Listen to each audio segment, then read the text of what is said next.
Tapos sasaw-saw sa suka. Yan, salad. Tapos dati mahilig kami sa courgette, zucchini. Sabi ni Mrs. Wade, wag ko daw damihan kasi dadalwa lang kami so far ngayon sa bahay. So magta-try kami mag less rice, more on veggies. Ayan, more on seafood. And baked. Or salad. Sana makapagluto na si Mrs. Wade. Ayan.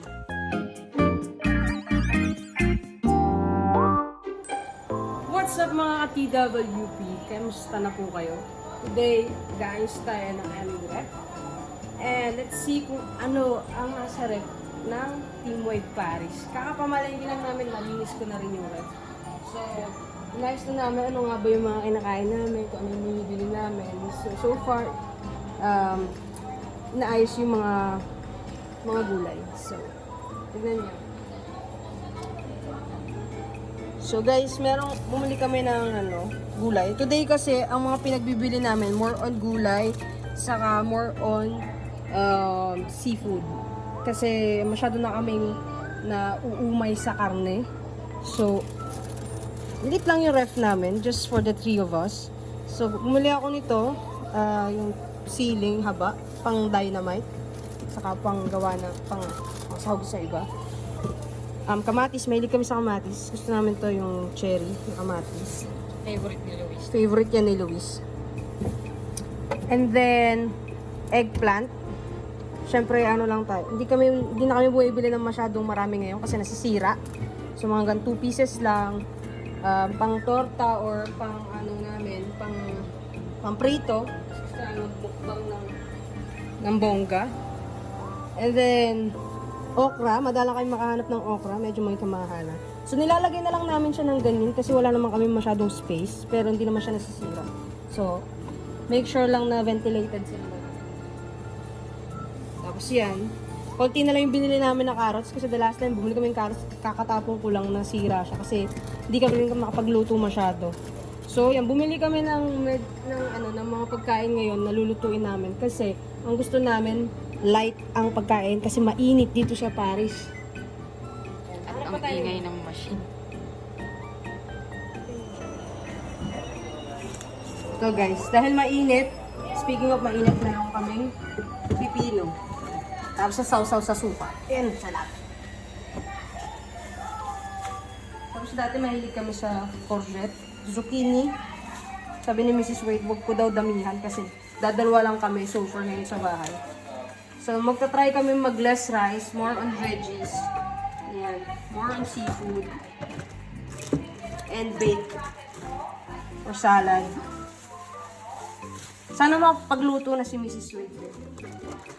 Ayan. So, ayan guys. Ang aming limousine. Pimp my ride ang tawag ko dyan. Namin nalalaman. So, bumili din kami ng sayote. Bumili kami ng sayote, guys. Aray. Ay, sorry. Ayan. Sayote. Pang tinola. Or kinsa. Sayote.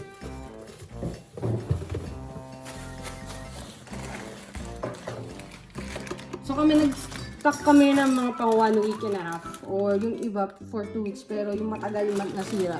Kasi hindi naman kami laging lumalabas kasi nga delikado din maglalabas-labas. So, nag-stock talaga kami ng pagkain na hindi na matagal masira. So, meron kami pasta. Ito gusto namin to. Yung, tawag ito? Egg pasta. Pang lasagna. Or, pwede naman yung pamike, pang whatsoever. Cheese, of course.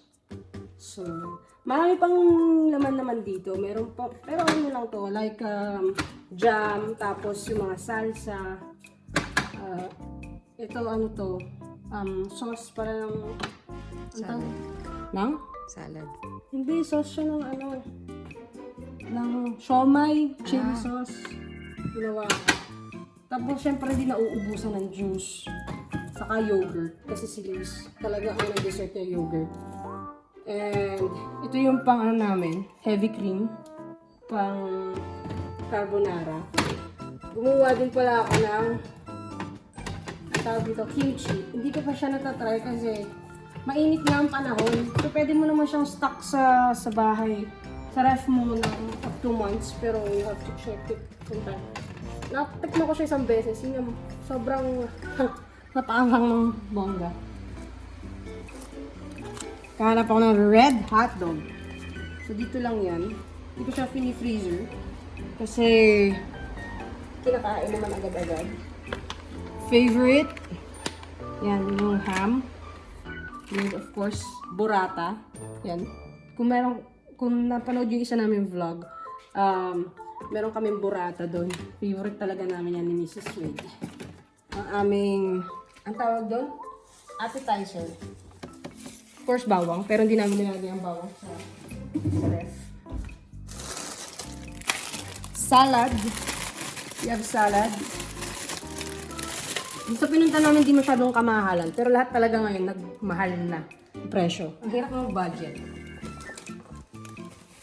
And we have cauliflower. Yan. Ilagay ko muna dun kasi papatawin ko siya mamaya. Gagawing ano yun?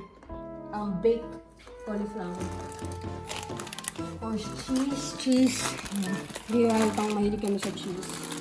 So, dito lang yun. Ang patatas dito guys, mura talaga ang patatas dito. Kaya, bumibili na kami ng isang bultuhan. Nakahanap kami ng mais. Yan, ayun si Mrs. Wade sa ano. Ayun, nilagang mais. Another cheese, cheddar. Guys, kung anong pagkakaiba, hindi ko alam. Cheddar. Ito, ano to? Cheese. Basta cheese. Isa. Yung sa mozzarella. Kasi ang dami cheese dito sa France. Pero syempre, doon tayo sa noon. Lang alam iba. Red onion. Ito yan. Sugar. Yung sugar dito, mga cubes siya. 1 kilo na yan. And chicken. Yung chicken, kakat ko yan. Tapos lalagay ko siya dito sa freezer. So, what's inside the freezer? Nag-stock nga kami ng karne. So, yung karne, mas mahal kasi pag tingi. So, binibili namin malaki, tapos lalagay sa freezer. And yung kinagandahan ng may freezer ka, maraming malalaman kasi matagal mo siya ma-stock dito. Pero hindi mo umabot ng months ng sobrang tagal. So, we still have pork, labdong, pang-carbonara, or pang-halo-halo. Ang tuwalya, hindi ko alam anong tawag sa tuwalya. Ox towel. Nakalako mo ako ha. Yan.